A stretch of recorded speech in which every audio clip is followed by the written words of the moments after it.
로마서 8장 1절 2절입니다. 하나님 말씀입니다. 그러므로 이제 그리스도 예수 안에 있는 자에게는 결코 정죄함이 없나니 이는 그리스도 예수 안에 있는 생명의 성령의 법이 죄와 사망의 법에서 너를 해방하였습니다. 아멘.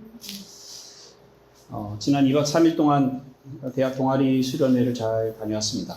사진을 카톡에 올린 것처럼 소수가 참여, 인원 자체가 이제 많지 않고 또 몇 사람이 참여를 안 하고, 그래서 학생들은 총 5명이 참석을 했고, 그 중에 한 사람은 이제 13년째 한국 유학 생활을 하고 있는 중국인입니다. 최근 경제학 관련된 박사 학위를 이제 끝내고 학위 수여식만 남기고 있는 형제인데, 그러니까 10여 년 전에 여기 와서 중국 유학생들을 돕는 어학을 가르치는 CCC 단체를 통해서 이제 복음을 듣게 됐고, 그러니까 그 이후로 10여 년 계속 그 CCC 이제 유학생 교회에서 교제하고 그런 형제도 같이 참여를 했습니다. 이제 한국에서 취업을 하게 될지 아니면 중국으로 다시 들어가게 될지 결정은 안 됐는데, 굉장히 귀한 그런 형제라는 생각이 듭니다. 2박 3일 동안 소수임에도 불구하고 성경을 중심으로 말 그대로 수련회를 하자는 계획이 있었고, 그래서 로마서 8장을 선택해서 8장 전체를 총 한 8시간 공부를 한 것 같아요.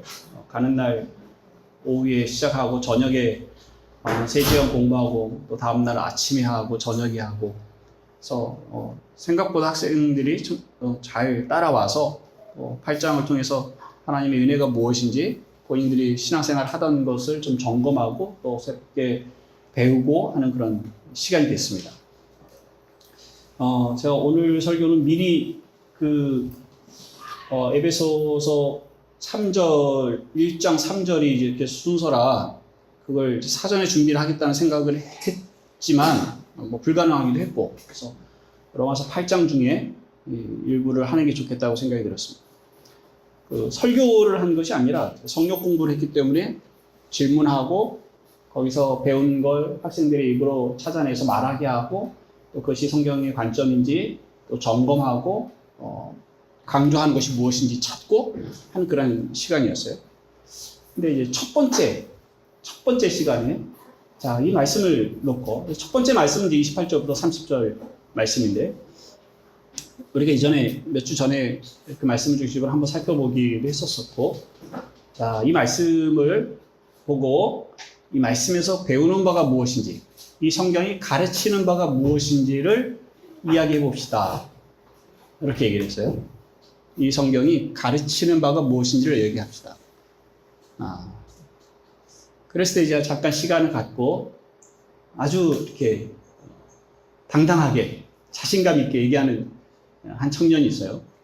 20년을 이제 카톨릭에서 신앙생활을 하다가 장로교로 개종을 하고, 그리고 한 5, 6년 신앙생활을 한 친구예요. 뭐든지 자신이 있어. 그래 말하기 좋아하고. 그래서 첫 번째, 그 말씀 속에 이제 그 아들을 본받게 하기 위하여라는 말씀이 있어요. 그리스도를 본받는 자가 되겠습니다. 이렇게 얘기를 한 거예요. 28절을 보세요. 28절, 29절 보면 딱 그런 말씀이 눈에 들어오게 되어 있어요.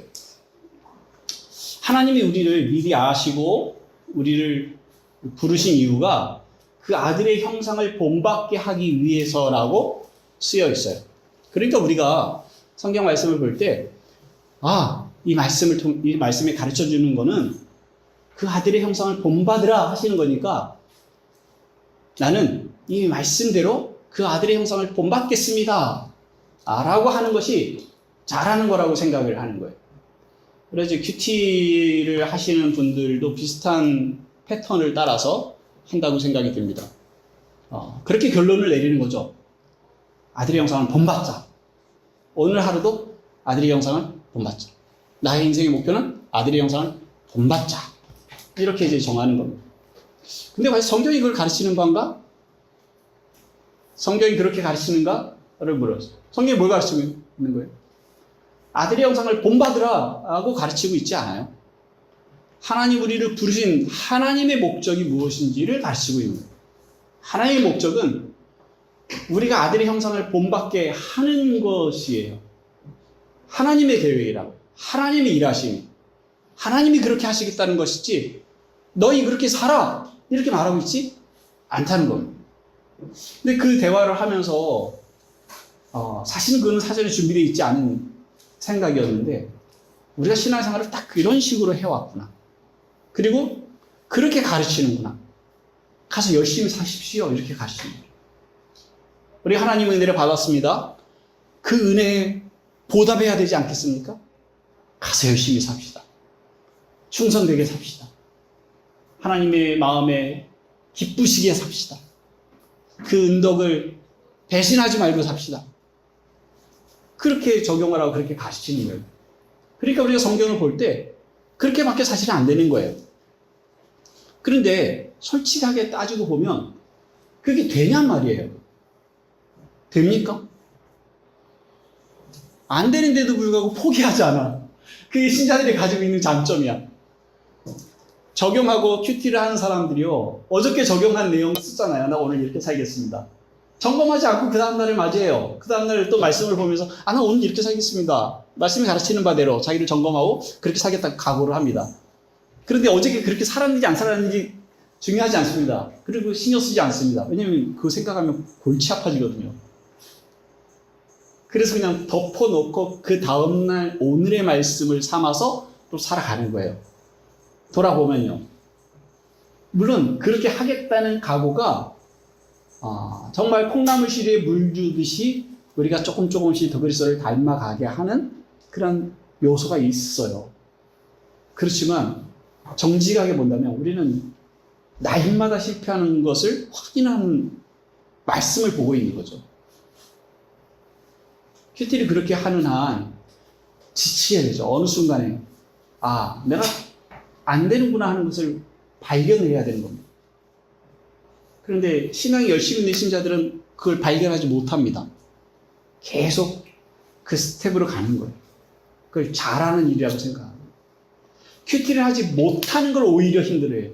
그것을 지키지 못하는 걸 힘들어하지 않고 큐티를 못했어. 요즘 나 큐티를 안 하고 있어를 더 힘들어해요. 수단이 돼버렸어요. 자기의 경건을 나타내는 수단이 돼버렸어요. 자기가 얼마나 하나님을 잘 섬기고 있는지를 내보일 수 있는 근거로 삼고 있는 것이에요. 이걸 단적으로 표현하면 이게 율법주의죠. 율법주의예요. 근데 그럴 수 없다라는 것을 사실은 발견을 해야 돼요. 그럼 성경이 말하고 있는 것은 뭐냐? 그렇게 가서 사십시오라고 말하고 있지 않아요. 물론 어느 구절들은 분명히 그 얘기를 하고 있습니다만은 지금 로마서 8장 28절, 29절의 말씀처럼 그 아들의 형상을 가서 본받으십시오라고 말하고 있지 않다고. 하나님이 우리를 부르신 목적이 그러하기 때문에 하나님이 반드시 이 일을 하실 겁니다. 이 얘기예요. 이 얘기가 로마서 8장 전체에 담겨져 있고요. 사실 로마서 1장부터 이제까지의 얘기가 그 얘기예요. 그리고 그것이 기독교의 본질이에요. 우리가 하나님을 알지 못하는데 하나님을 믿으시오 라고 하지 않거든요.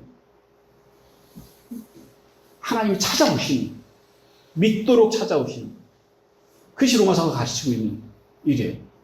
하나님의 주권으로 우리에게 찾아오셔서 행하시는 일들이에요. 우리가 중보자를 필요로 해서 요구하지 않았어요. 하나님의 아들이 친히 중보자가 되시겠다고 내려오신 거예요. 그래서 하나님이 하시는 일을 그런 줄 알고 우리가 받아들이고 그분의 인자하심에, 그분의 언약에, 그 사랑에 우리를 통째로 내어 맡기고 살아가는 것. 이것이 기독교의 본질입니다. 그 안에서 결과로 우리가 그 말씀을 쫓아 살아가는 삶이 나오는 거죠.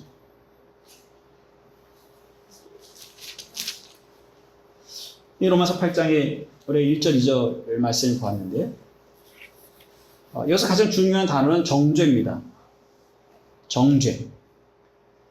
그러므로 이제 그리스도 예수 안에 있는 자에게는 결코 정죄함이 없나니 그리스도 예수 안에 있는 생명의 성령의 법이 죄와 사망의 법에서 너를 해방하였습니다. 그래서 제가 예배 때마다 사죄의 기도를 하고 나서 선언하는 그런 성경 구절이죠. 정죄라는 말이 뭡니까? 어떤 단어로 들으세요? 여러분들 기도를 끝나고 나서 제가 이 말씀을 한 번씩 선포할 때 그리스도 예수 안에 있는 나에게 결코 정죄함이 없구나. 어떤 의미로 들으세요? 우리 보통 어떻게 쓰죠? 정죄라는 말은 누가 뭐라 그러면 야 정죄하지 마 이런 말 쓰죠. 근데 사실은 그건 정확한 의미는 아닙니다. 정죄하지 마. 너 비난하지 마 이거예요. 비난하지 마. 굉장히 잘 비난하죠. 뭐 이제 다 큰 아이들이 집안 청소를 잘 안 하고 있으면 자기 방 정리를 잘 안 하고 있어. 이게 방이 돼지우리 같아. 이게 뭐냐? 이게 비난이죠. 사실은 좀 깨끗하게 했으면 좋겠어. 라는 말이 있는데 그 말보다 우리가 이제 감정이 담겨져서 툭 튀어나오는 거예요. 사실 하루 이틀 문제가 아니잖아요. 그래서 이게 잘 고쳐지지 않는 문제거든요. 근데 이렇게 비난의 말을 통해서 내가 지금 화난 걸 상처 주고 싶은 그런 의도가 튀어나오는 거거든요. 그런 비난들이 사실 남편과 아내나 자녀들 혹은 부모를 대하는 태도 속에서 크고 작게 그리고 친구들 속에서도 그런 단어들이 튀어나와요. 그건 비난입니다. 그건 정죄는 아니에요. 이 정죄는 죄에 대한 선언이에요. 선고예요. 유죄하고 선언하는 게 정죄예요. 아니 방청소 하는 게 유죄는 아니잖아요. 뭐 내가 마음에 들지 않는 어떤 행동들을 가까운 사람들이 했다고 우리는 비난하고 싶은 상황들은 생기지만 사실 죄를 정하고 싶어 하는 건 아니거든요. 그게 정죄는 아닙니다. 정죄는 재판장의 권한으로 하는 겁니다. 어떤 분명한 법의 기준을 가지고 그 기준에서 벗어난 사람에게 유죄를 선고하는 걸 정죄라 그래요. 그리고 유죄를 선언하는 건 죄를 선언만 하지 형벌을 안 따르면 재판장에서 끝나버리는 거는 정죄가 아니고요. 물론 말은 이제 일단 선고가 포함이 되어 있지만 그 선고를 받았으면 그게 집행이 되는 것까지 사실 포함이 되는 겁니다. 정죄 받았으면 유죄 하면 따라오는 게 있잖아요. 형량 5년, 징역 5년, 징역 10년, 무기징역, 사형. 거기서 말이 떨어지면 그게 당장은 아니더라도 집행이 되는 겁니다. 가잖아요. 그러니 정죄에는 그게 담겨져 있고 하나님만 재판장이신 하나님만 사람을 정죄할 수 있어요. 그 외에는 누구도 사실은 누구를 정죄할 수가 없습니다. 판단은 우리는 할 수 있어요. 사실은 어떤 사람이 죄 가운데 있는지 하나님의 말씀을 따라 살아가고 있는지 그렇지 않은지 어떤 사람이 선과 악에 대해서 어떠한 모습을 가지고 살아가는지 우리는 알잖아요. 성경 말씀을 통해서 기준을 배우니까 알아요. 알지만 그러나 우리가 그런 권한을 가지고 있지 않은 상태에서 너 죄인이야 이렇게 권고하지는 않습니다. 교회가 그 일을 할 수 있어요. 교회가 어떠한 사람의 죄를 물어서 그 책임을 지게 해야 되는 상황이 있을 때 그것은 교회에 그 일을 하도록 주어진 재판기관에 목사, 장로의 그 당회의 기관에 그 일을 맡겨서 하도록 하는 겁니다. 그래서 개인이 가서 정죄를 하는 것이 아니라 하나님의 말씀에 근거해서 목사, 장로회가 왕이신 그리스도 그리고 선지자이신 그리스도의 권한을 위임받아서 그 일을 선언하는 거예요. 그래서 당신 이렇게 하면 안 됩니다. 회개하십시오. 라고 권합니다. 그렇지 않은 일들에 대해서는 우리가 그 어린 신자라고 여기고 기꺼이 기다리고 참아내고 같이 걸어가고 도와주는 일들이 있어야 되는 거죠. 집안 청소가 안 된 상황이다. 예를 든다면 그러면 같이 치워주는 거죠. 그 일을 고칠 때까지 생활하기에 불편하지 않도록 계속 개입을 하는 겁니다. 비난이 고쳐질 수는 없잖아요. 곁에서 그 부족함을 채워가는 방식으로 공동체가 자리를 잡고 있는 겁니다. 근데 하나님이 우리를 정죄하지 않으신답니다. 재판장으로서 그분이 우리에게 유죄를 선언하지 않으신다는 말이에요. 근데 그 이유가 무엇인지를 이 성경이 말하고 있는데요. 이제 그리스도 예수 안에 있는 자에게는 결코 정죄함이 없나니 그 이유는 그리스도 예수 안에 있는 생명의 성령의 법이 죄와 사망의 법에서 너를 해방하였습니다.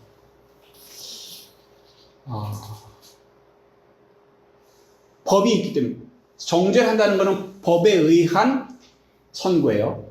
그러니까 재판장이 형법 혹은 민법 몇 항 몇 조에 의하면 당신이 몇 조 몇 항에 의하면 당신이 여기에 어긋났다.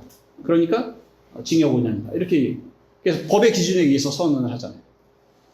그래 하나님도 마찬가지입니다. 하나님도 우리를 벌하실 때, 우리를 정죄하실 때 하나님의 법의 기준하에서 말씀을 하세요.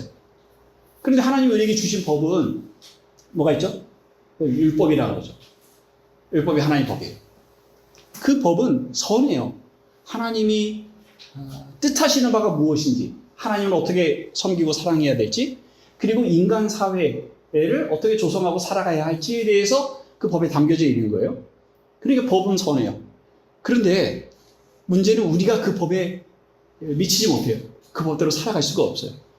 그래서 그 법은 우리에게 죄가 무엇인지를 알게 해요. 우리가 얼마나 그 죄를 지킬 수 없는지를 알게 하고, 뿐만 아니라 그 율법의 기준으로 얼마나 악한지를 보여주는 겁니다. 뿐만 아니라 그 결과로 우리가 죽음에 해당된다는 사실을 알려주는 거예요. 그래서 율법은 죄와 사망으로 우리를 끌게 되어 있어요. 그래서 이전에 있는 것처럼 죄와 사망의 법이라고 말하고 있는 거예요. 율법이라는 표현은 없지만 이 율법이라는 표현은 그 앞에 계속 언급이 되는데, 율법이라는 표현 대신에 죄와 사망의 법이라고 말하고 있는 거예요. 근데 그 법이 하나가 있고 또 하나의 법은 2절에 보니까 생명의 성령의 법이라고 되어 있어요. 6장 14절에 보면 6장 14절에 죄가 너희를 주장하지 못하리니 이는 너희가 법 아래 있지 아니하고, 이 법은 율법이에요. 법 아래 있지 아니하고 은혜 아래 있습니다. 법의 상대되는 말은 은혜예요. 근데 그 표현을 이 8장 2절로 가지고 온다면 생명의 성령의 법은 은혜를 말하는 거예요. 우리는 원래는 율법 아래에 있었어요.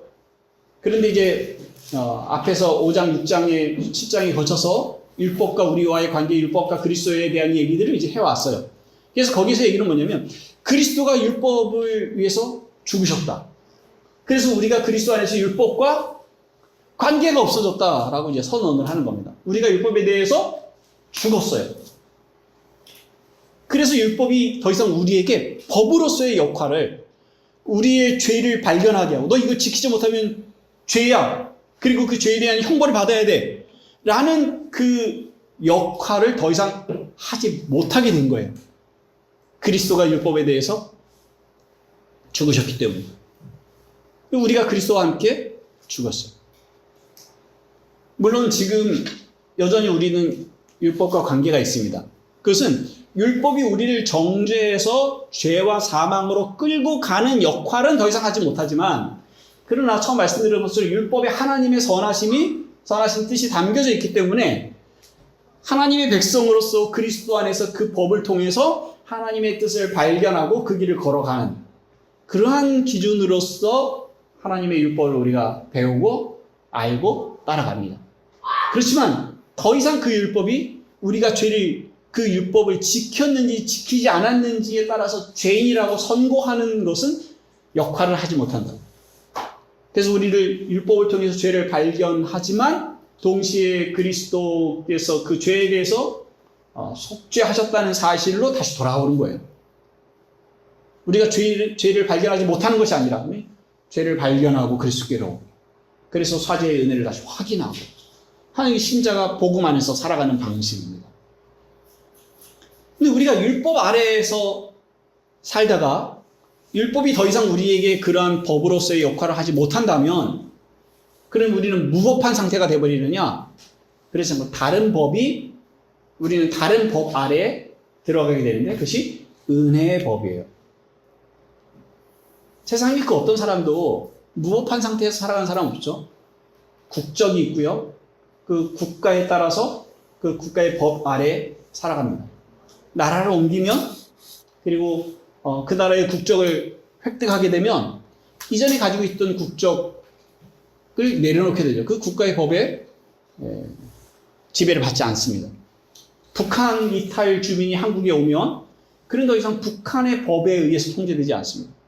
대한민국의 법에 의해서 통제를 받습니다. 비슷한 일입니다. 우리가 율법에서 벗어났어요. 그리고 우리가 하나님의 나라로 옮겨져서, 하나님 나라의 법은 생명과 성령의 법이에요. 은혜의 법이라고 아까 말씀드렸는데, 그것은 성령에 의해서 우리에게 주시는 거라 성령의 법이라고 얘기하고, 동시에 그것이 생명에 이르게 하는 거기 때문에 생명의 성령의 법이라고 말하고 있는 거예요. 그러니까 우리에게 무조건적으로 자격을 묻지 않고 주어지기 때문에 은혜라 또 그렇게 말합니다. 우리 이전에 율법 아래 있었던 삶에서 벗어나 지금 은혜 안에 들어와 있습니다. 하나님의 사랑과 그 인자하심이 우리를 지배하는 삶 가운데 살아가는 겁니다. 그래서 우리가 우리의 삶을 정죄하고 또 다시 그리스도의 십자가가 필요한 삶으로 돌아가는 것이 아니라 이미 우리를 위해서 영원한 제사를 드리신 그리스도의 죽으심을 의지해서 그리스도와 함께 하나님께 나가고 그리스도와 함께 살아가는 것. 그것이 신자의 삶이에요. 근데 제가 아이들 설교를 준비하면서 중보자에 대한 얘기를 할 때 이런 질문이 떠올랐어요. 우리 부모는 우리를 용서할 때, 여러분들이 자녀가 어떤 잘못을 저질렀을 때 그걸 용서하잖아요. 용서할 때 중보자가 필요하지 않아요. 그냥 용서하기로 해요. 그런데 하나님은 왜 우리를 그냥 용서하지 않으시지? 아니, 용서해줄게 이렇게 안 하고 뭔가 필요하지? 이런 생각이 들어요. 이거 설명하기가 참, 이걸 어떻게 설명하지? 그럼 부모가 하나님보다 더 아량이 넓으신 분이 되어버리잖아요. 하나님은 쉽게 용서하지 않으세요. 하나님은 정의로우시거든요. 정의가 아이들이 듣기에 훨씬 더 무서운 게 되어버리는 거예요. 하나님이 무서운 하나님. 이렇게 생각하면 좋겠습니다. 여러분들 자녀가 어느 날 집에 오다가 못을 주웠네? 이 못이 여기 떨어졌네? 가지고 이제 들고 오다가 지금 옆에 서 있는 이 벤치를 보더니 한번 긁고 싶어. 긁고 갔습니다. 잡혔어요. 자, 어떻게 하시겠어요? 용서하시면 됩니다. 용서할게. 용서하면 없던 걸로 하는 거예요. 없던 걸로 할게. 됩니까? 안 되죠. 어떻게 얘기해야 돼요? 그 차주인을 찾아가서 그 값을 보상을 해야 됩니다. 그걸로 안 되죠. 그 상처받은 마음을 달래줘야 돼요. 그래서 얼마요? 100만 원이요? 100만 원 됐습니다. 이걸로 끝나지 않죠. 물론 얘를 이제 감옥에 넣거나 그럴 수는 없습니다. 어린아이는 촉법소년이라 책임을 지지 않는, 법적인 책임을 지지 않으니까. 그러나 그분의 마음, 그 상한 마음, 그 화남을, 그리고 그걸 수리하기 위해서 오고 가는 그 시간과 그 애씀들을 어떻게 해서라도 말로라도 보상을 해줘야 돼요. 그렇잖아요. 나는 말 1시간 때우면 그 사람은 3일, 4일 동안 그 문제를 해결하려고 돌아다녀야 되거든요. 그 과정을 다 거쳐야 됩니다. 그리고 아이에게 너 실망했어. 한 그 마음. 너 도대체 무슨 짓을 해요? 왜 그랬어? 이런 아이와의 관계. 이것들이 이제 해결돼야 될 건 아마거든요. 이 과정들이 다 용서에 해당이 됩니다. 죄는 반드시 거기에 따른 형벌이 있게 되는 거예요. 책임이 있어야 되는 거예요.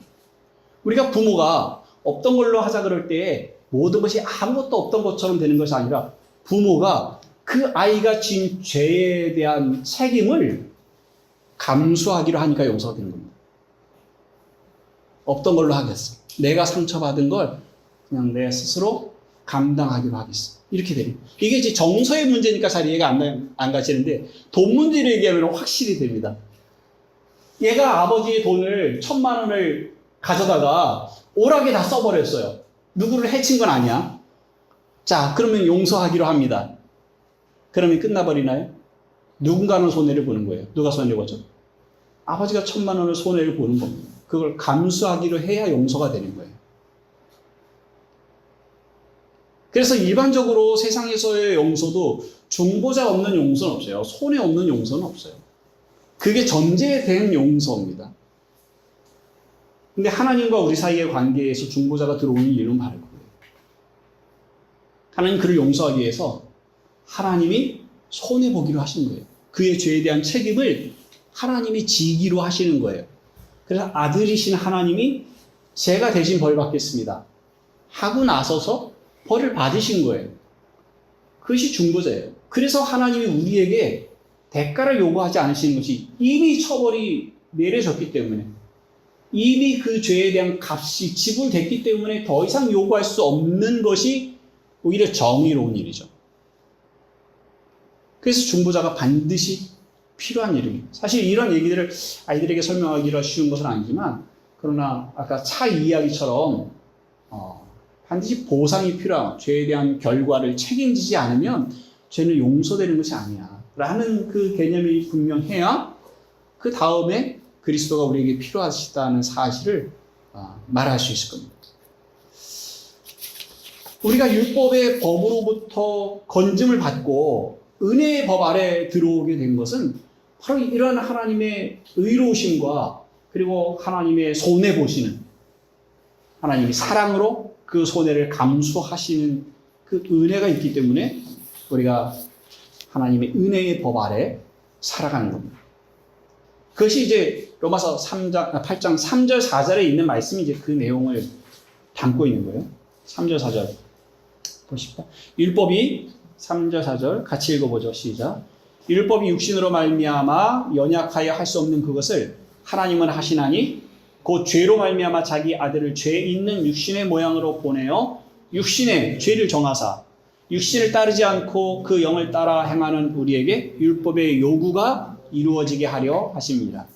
율법은 우리에게 두 가지를 요구하는데, 하나는 율법을 지켜, 완전히 지켜라 하는 순종을 요구하고요, 하나는 그 순종하지 않은 죄에 대해서 형벌을 요구합니다. 그런데 예수께서 스스로 그 자신에게 죄 있다 정하시고 율법의 요구를 완전히 이루신 거예요. 하나는 완전한 순종, 그리고 하나는 우리의 죄를 대신하여 죽으신 거예요. 그게 우리가 이제 율법에서 벗어났으니까 순종하지 않아도 하나님 나라에 들어가는데 지장이 없어 라고 말할 수 있는 것은 그리스도의 순종에 우리가 들어왔기 때문에, 그리스도의 순종하심이 우리의 순종과 같아지는 거예요. 그리스도의 죽으심이 우리의 죽으심이라고 생각하는 것과 같은 겁니다. 그리스도가 순종하신 것에 우리의 순종이 있고 그리스도의 죽으심에 우리의 죽으심이 있어. 그래서 율법의 요구가 그리스도 안에서 이루어진 것입니다. 그래서 하나님이 우리를 의롭게 여기시는 거예요. 근데 이 그리스도 안에서 일어난 이 일들을 보증하시는 분이 성령이세요. 여러분 8장 곳곳에 성령에 대한 언급이 있는데 그 부분까지만 잠깐 간단히 좀 살펴본다면, 1절에서 이 법을 성령의 법이라고 말하고 있죠. 5절에서 신자는 영을 따르는 자라고 말합니다. 9절에서는 하나님의 영, 그리스도의 영이 우리 안에 거한다고 말하고 있고요.